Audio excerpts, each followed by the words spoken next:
السلام عليكم ورحمة الله وبركاته. ازيكم يا دكاترة؟ بإذن الله النهاردة هناخد introduction بسيطة كده عن الفسيولوجي. ونبدأ بسم الله. أول حاجة what is human physiology؟ ايه هو علم الفسيولوجي ده؟ هو علم وظائف الأعضاء. تمام، علم الفسيولوجي ده بندرس فيه وظائف أعضاء الجسم. كل عضو في الجسم بيعمل ايه، جسمنا ماشي ازاي، ايه الآليات اللي بتحصل في الجسم. تمام. هيومن فيسيولوجي اللي هو فيسيولوجيا الجسم يعني، او ميكانيزم اللي بيشتغل بيه الجسم، هو دراسة وظائف جسم الانسان is the study of the functions of the human body، وبنسميه علم وظائف الاعضاء. It helps us understand how the body works and at different levels، يعني بيساعدنا ان احنا نفهم ازاي جسمنا بيشتغل على مستويات مختلفة. طيب، مستويات بقى تنظيم الجسم. الجسم ده بيتكون من ايه؟ اصغر وحدة بنائية للجسم هي ايه؟ هي الخلية. طيب، بس في حاجات اصغر من الخلية.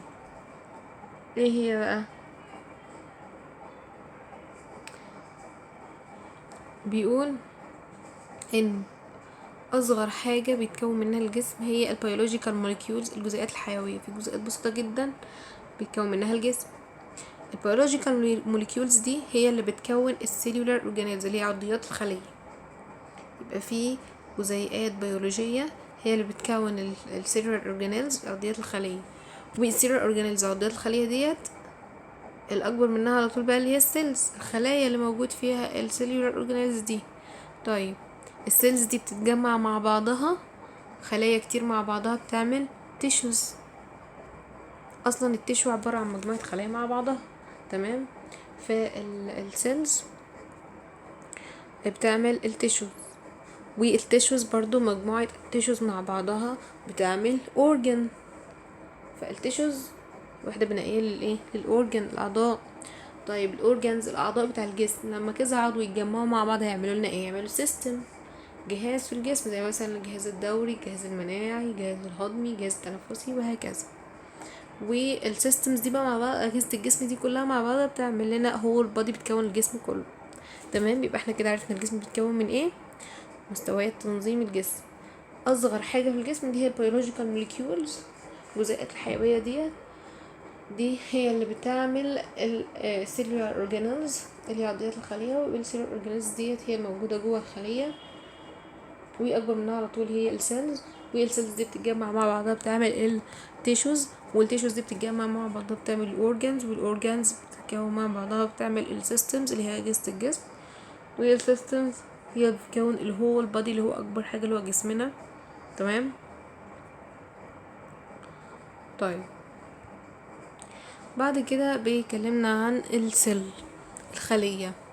قلنا زي ما قلنا حالا اصغر وحده بنائيه للجسم هي ايه؟ السيل. تمام. فالخليه ديت قلنا هي الوحده الوظيفيه والتركيبيه لكل الكائنات الحيه. السيلز، الخلايا or structural، يعني الستراكشر يعني هي الوحدة التركيبية and functional units، وحدة تركيبية وظيفية ل all living organisms، لكل الكائنات الحية. زي contain a nucleus، أي خلية في الدنيا بتحتوي على ايه؟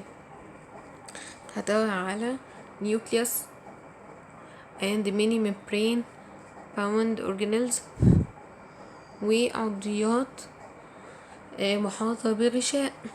الخلية بتحتوي على نيوكليوس وفيها اورجانيلز بقى محاطة بغشاء. كل اورجانيل منهم دي وظيفة معينة، كل اورجانيل معروف عادي، كل اورجانيل موجود في الخلية بيقوم بوظيفة معينة، has specific functions that help the cell survive، اللي بتساعد فيه بقاء واستمرار الخلية. تمام. general characteristics of cell، هي بقى الخصائص العامة بتاعت الخلايا. بيقول ان الخلايا،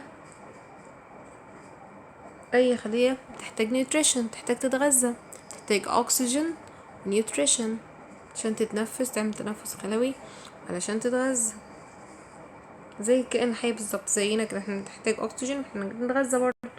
يبقى general characteristics of cells، اول حاجه الخصائص العامه لاي خليه في الدنيا ان هي بتحتاج ايه؟ نيوتريشن واكسجين. تمام.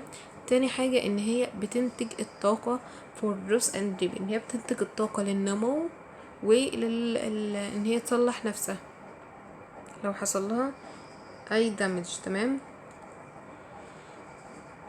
يبقى تاني characteristic للسيلز ان هي بتنتج الطاقه. طيب، وبرضو ان هي بتتخلص من الفضلات، من الويستس والكربون دايوكسيد، eliminate الكربون دايوكسيد والويست، زينا برضو بالظبط ان احنا بنعمل ايه؟ بنتخلص من الفضلات ونتخلص من الكربون دايوكسيد عن طريق اللانجز، صح؟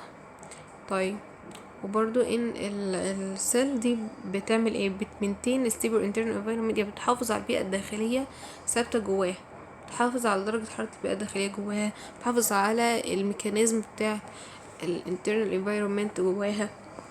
تمام. وبرضو ان هي بتستجيب للانفادرز، الانفادرز دول هما الغزو الخارجي زي البكتيريا والتوكسينز السميات، ان هي بتستجيب للغزو الخارجي زي البكتيريا والفطريات والسميات، وتعرف تهاجمها وتقاومها وتحمي نفسها كويس جدا. تمام. برضو من characteristics بتاعت السيلز ان هي بتريبروديوس باي ديفيجن، يعني بتتكاثر بالانقسام، زي ما احنا خدنا في انقسام ميوزي وانقسام ميتوزي. دي برضو من الكاركترستكس بتاع السيلز ان هي بتتكاثر بالانقسام، بيحصل لها reproduction by division except some like neurons، ما عدا طبعا بعض الانواع من الاعصاب. طيب، ايه التشو؟ زي ما قلنا حلو ان احنا بنشرح ال general level organization بتاع الجسم. قلنا ان التشو بتكون من مجموعة من السيلز، خلايا كتير مع بعضها بتعمل نسيج.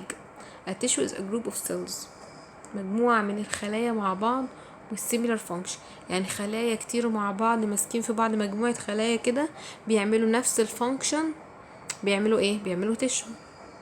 For primary tissue types، في 4 أنواع أساسية من الأنسجة في الجسم، 4 أنواع أساسية من الأنسجة في الجسم، دول هندرسهم على مدار دراستنا. 4 أنواع من الأنسجة في الجسم اللي هما ايه بقى؟ المصل، نسيج عضلي، nervous tissue، نسيج عصبي، وابيثيليال اللي هو النسيج الطلائي، والكونكتيف تيشو اللي هو النسيج التوصيلي. تمام. اول حاجه النسيج العضلي اللي هو المسل تيشو، عضلات تتكون من ايه؟ سكيليتال ماسل، ممكن تكون سكيليتال ماسل عضلات هيكليه، كاردياك ماسل عضلات قلبيه الموجوده في القلب، سموث ماسل اللي هي العضلات اللا اراديه او العضلات الملساء. تمام.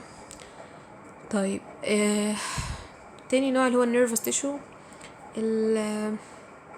النسيج العصبي، طبعا بيتكون من اعصاب، نيورونز، الاعصاب and supporting cell، والخلايا الداعمة هناخدها برضو في اما نيجي ناخد النيرفس تيشو باذن الله.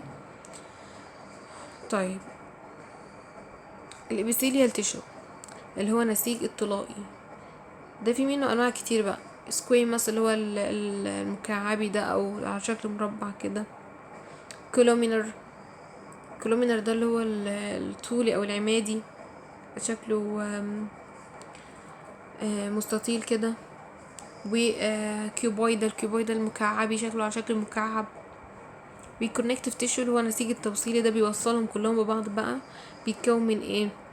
بيوصل يبقى بيتكون من اوعية، واوعية بيمشي فيها البلد، وطبعا برضو بيتكون من بونز، البونز برضو بتوصل، او ممكن يكون كارتليج، غضاريف، وهكذا. تمام.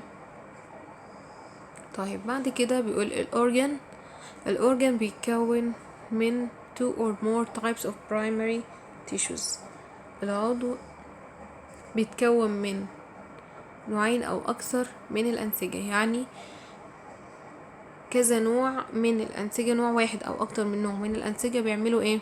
بيعملوا organ. تمام. an organ is formed by 2 or more types of primary tissues. طيب، انواع الاورجنز بقى، في اعضاء في جسمنا بتكون نوعين، اعضاء جسمنا بتكون عبارة عن نوعين. تمام. في اعضاء تيوبولار انبوبية بتكون مفرغة كده زي الاستومك عبارة عن انبوبة منتفخة كده من النص ديستنسبل. تمام. دي برضو دي عضو انبوبي. عندنا برضو زي ايه تاني، عندنا زي الاعضاء الانبوبية في جسمنا على شكل انابيب، زي مثلا البلعوم، المريء، وهكذا. الحاجات دي كلها tubular organs and compact organs يعني أعضاء مصمتة مقفولة تماما زي الليفر، زي البنكرياس، وهكذا. examples للأورجنز اللي في جسمنا، يعني أي organ بقى، brain، heart، lungs، بنكرياس، وهكذا. تمام. السيستم، طبعا احنا عارفين السيستمز اللي في جسمنا: الجهاز الهضمي، الجهاز التناسلي، الدوري، التنفسي، وهكذا. السيستمز اللي في جسمنا احنا عارفين مجموعة organs مع بعضها بتعمل سيستم اللي هو الجهاز. يبقى السيستم ده is a group of organs that work together، اللي بتشتغل مع بعضها علشان تعمل السيستم. each system في كل جهاز في جسمنا بيأدي وظيفة معينة. دي حاجة برضو احنا عارفينها. اي جهاز في جسمنا، مثلا الجهاز الدوري بيوصل الدم للجسم كله. الجهاز مثلا الهضمي بيساعد على هضم وامتصاص الطعام. التنفسي بيساعدنا على التنفس، وهكذا. كل جهاز في جسمنا بيقضي وظيفة معينة. أمثلة بقى الأجهزة في جسمنا زي ايه: digestive system الجهاز الهضمي، respiratory التنفسي، cardiovascular اللي هو الوعي القلبي، والنيرفس اللي هو العصبي، وهكذا. خلاص بقى اللي احنا قلناه ده بيقول ان الفسيولوجي بتدرس ازاي الوظائف اللي في جسمنا. زي ما احنا قلنا، هو اصلا علم وظائف الاعضاء بيدرس وظائف الاعضاء في جسمنا، او بيدرس الوظائف اللي بتحصل في الجسم. قلنا المستويات التطور في الجسم. قلنا اول حاجه biological molecules اللي بتكون السيلولار اورجانيلز، والسيلولار اورجانيلز دي الاكبر منها هو السيلز، والسيلز دي بتتجمع مع بعضها بتعمل تيشو، والتيشوز بتتجمع مع بعضها بتعمل اورجن، والاورجنز بتعمل سيستمز، والسيستمز وكذا سيستم مع بعض بيكونوا هو البادي الجسم كله. تمام. بيقول ان ال structure is always related to function، يعني التركيب دايما متعلق بالوظيفة. تمام. يعني تركيب اي حاجة من اللي احنا قلناها ديت متعلقة بوظيفتها. حاجة بتتركب من كذا، مثلا التيشوز بتتكون من السيلز، دي متعلقة بوظيفتها، وهناخد الكلام ده برضو بعدين. كده نبقى وصلنا لنهاية الفيديو بتاعنا. اتمنى تكونوا استفدتوا من الفيديو. لو استفدتوا منه متنسوش تعملوا لايك وشير وسبسكرايب وتعليقات حلوة كتير، وبحبكم جدا، وبالتوفيق ان شاء الله. والسلام عليكم ورحمة الله وبركاته.